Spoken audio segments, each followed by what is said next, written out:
Hello, আসসালামু আলাইকুম। আমি লিয়া। কেমন আছেন আপনারা? আমি একটু ভালো আছি।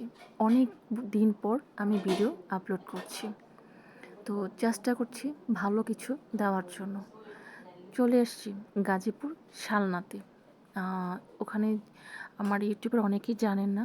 আমি বেশিরভাগ সময় আজকে অনেক দিন ধরে শালনাতে ছিলাম।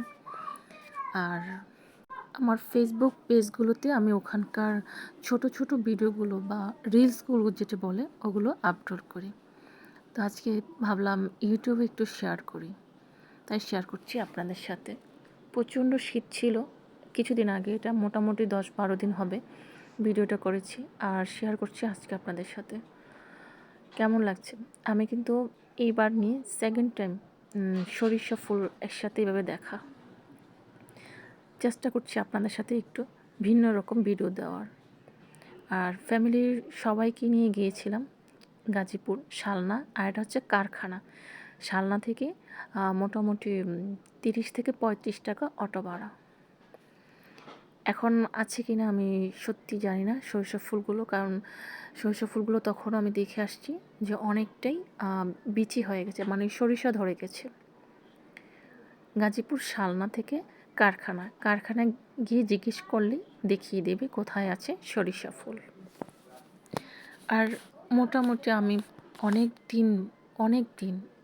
দিন ধরে ভিডিও আপলোড করছি না ইউটিউবে, কারণ অনেকগুলো সমস্যা ছিল, নিজের শারীরিক অসুস্থ ছিলাম, এখনও আছি। তো জানি না আমি কবে থেকে পুরো ইউটিউবে অ্যাক্টিভ থাকতে পারবো।